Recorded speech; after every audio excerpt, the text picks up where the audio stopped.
When I walked into my parents' house, the first thing I heard was, "Wash the dishes properly. Useless girl." I looked toward the kitchen. My 6-year-old daughter was standing on a small stool trying to clean the plates. Her little hands were shaking. On the couch, my sister's kids were laughing and watching her like it was a game. My name is Elena, and wherever you're watching from, please listen. Have you ever walked into a room and suddenly realized the people who once raised you are now hurting your child?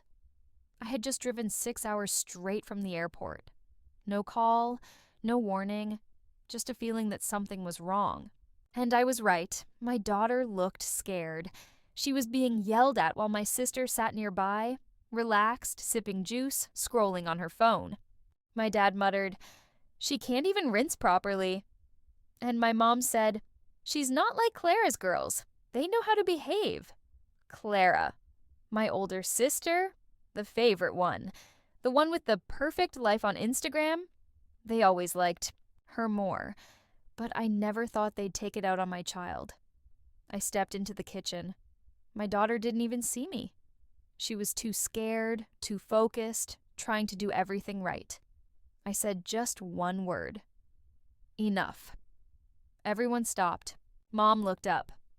"Oh, you're here. We were just teaching her." "Teaching?" I asked. "You mean yelling while her cousins laugh?" My dad waved it off. "Don't be emotional. Kids need discipline." I looked at my daughter. Her eyes were full of tears, but she didn't cry. She already knew that in this house, crying wouldn't get her help. So, I didn't argue. I didn't yell. I walked outside, got in my car, and called the bank. The one where I'd quietly been paying their house loan since 2019. After my dad retired and Clara couldn't afford it, within 2 days, I stopped all payments. The grace period ended. And just like that, their home, the same one where they treated my daughter like a servant, was going up for sale. They didn't notice at first. They still gave Clara's daughters juice and gave mine water in a broken cup. They still acted like they were kings and queens in a house I was holding up. But what they didn't know was that I had already removed the ground beneath them. 3 days later, my mom called. "Lena, we got a message about a missed payment." "Did the bank call you too?" I smiled. "No mistake, Mom. I stopped paying." She went quiet.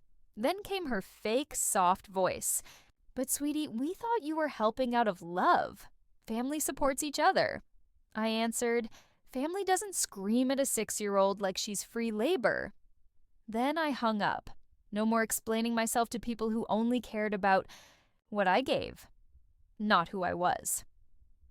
Next, Clara called. "You can't do this, Lena. The girls love that house.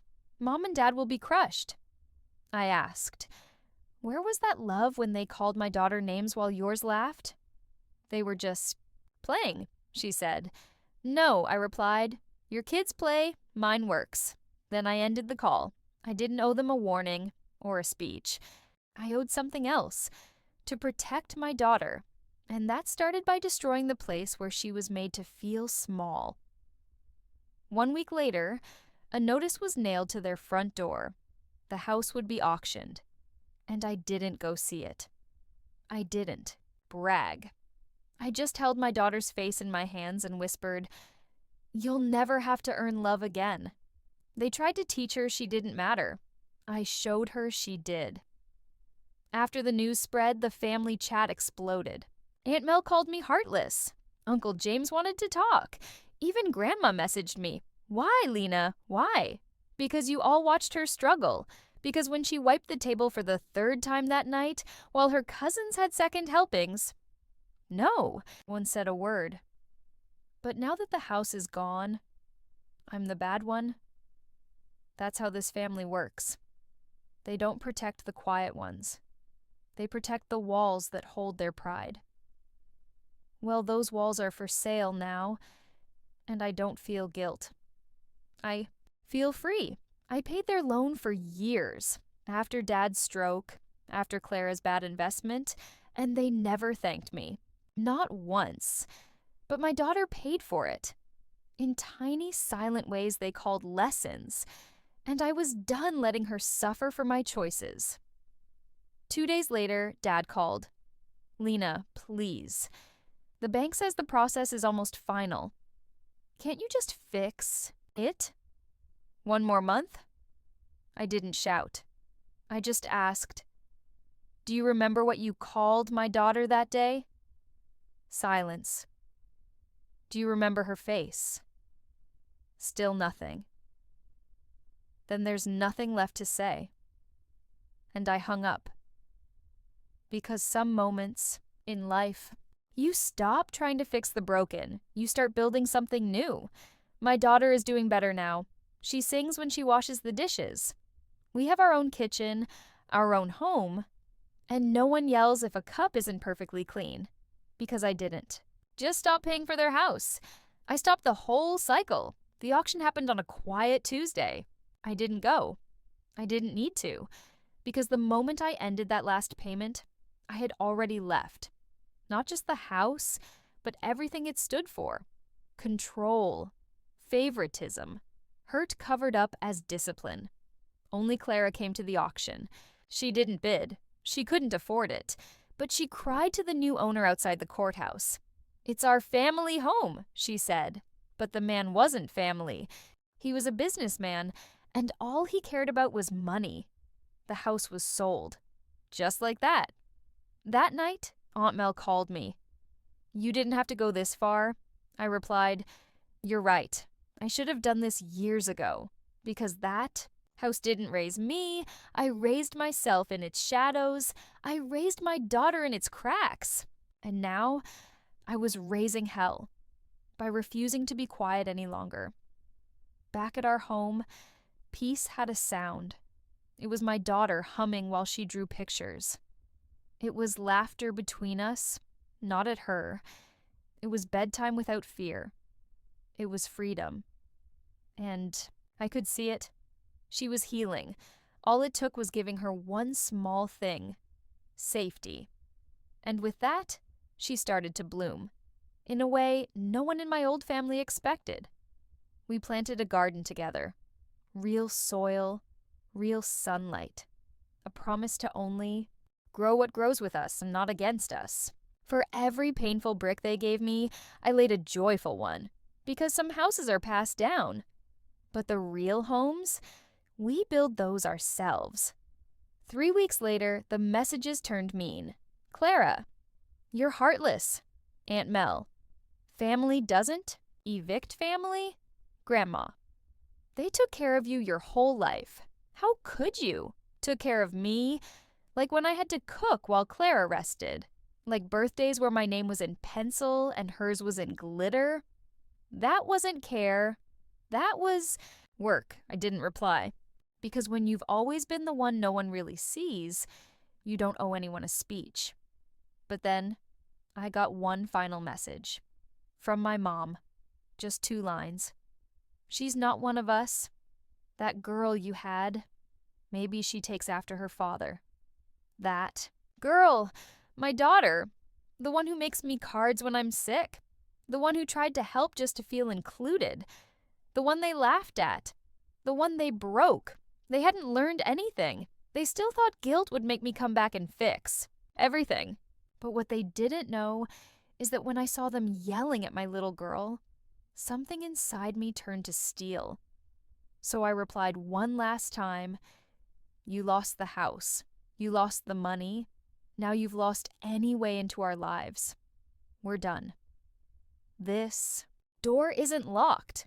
It's gone. I blocked every number, every email, every piece of who they pretended to be. Because I wasn't just protecting my child from their hate. I was teaching her something sacred. Love isn't just words when people are watching. It's how they treat you when no one is. And what they did was unforgivable. I didn't just burn the bridge. I erased the map. They didn't come to her birthday. No gifts, no fake smiles, no more lessons disguised as love. And for the first time ever, my daughter didn't ask where they were. She just smiled. Big, free, real. She blew out her candles. In a house full of love, not judgment. She opened gifts wrapped in kindness, not pressure. We invited her real family, our neighbors, her favorite teacher, my best friend from college, the one who always made her feel special. That night, I tucked her into bed. She whispered, "Mom, this was the best birthday ever." No one yelled. I kissed her forehead and held her a little longer than usual.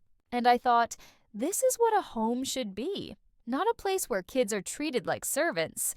Not a table where laughing becomes a weapon. Not a house where quiet pain hides in every corner. Just safety, softness, belonging. And while we were building that, Clara was couch surfing. My parents had to move into a tiny apartment outside the city. The truth came out. The perfect family wasn't so perfect. Turns out when your life is built on favoritism and silence, it all crashes down, loud and permanent. One cousin messaged me privately. "I saw what happened. I wish I'd spoken up. I saw how they treated you and your daughter." I thanked her. But I told her, we're not looking backward anymore. Because here's the truth. Some families don't break from tragedy. They break apart piece by piece from the truth, until one day you're free and you realize you were never broken. You were the one who saw everything, the one who survived, the seed they tried to bury, not knowing you were a storm. Now I'm not just surviving, I'm living. I was finally leading my own life. My daughter slept peacefully inside. I sat on the porch, wine in hand, breeze on my skin. Breathing. No guilt, no apology, just peace. Because I had chosen her over them. 2 months later, they tried to change the story. They said I lost control, that I stole the house out of spite.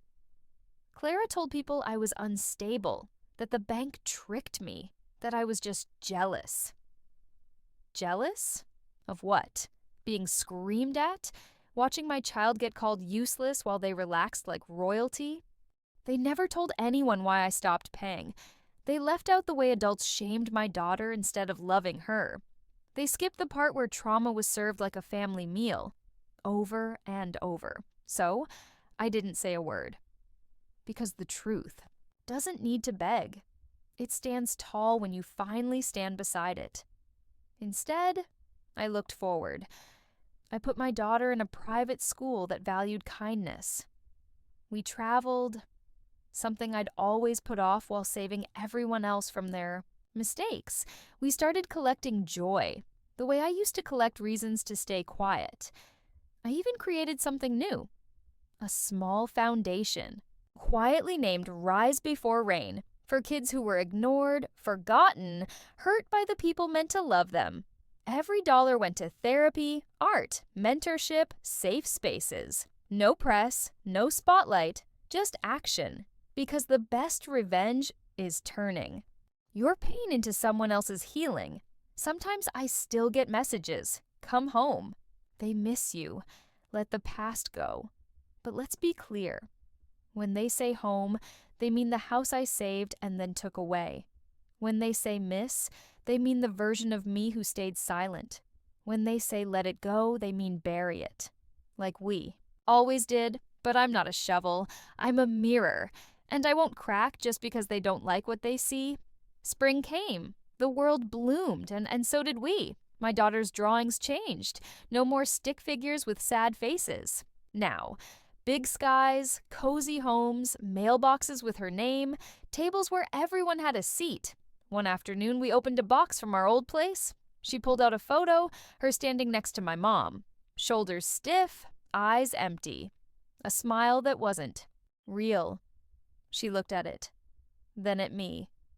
"Can I throw this away now?" I nodded. She tossed it. No hesitation. That's when I knew. The cycle wasn't just broken. It was over. Not with a fight, but with a quiet girl taking her power back. For my parents, their lease ended. They had to move in with Clara, the golden girl. Suddenly their only option. But gold flakes fast when you scratch the surface. I haven't spoken to them in almost a year. Not because I hate them, but because I love my daughter more than I care about being understood by people who choose not to understand me. Here's the truth. I didn't destroy their life. I just stopped paying for the illusion of it. They built a house of hierarchy and called it family. I called it what it really was: emotional debt. And I paid it off the day I saw my daughter being told she wasn't enough. Now she knows better, and so do I.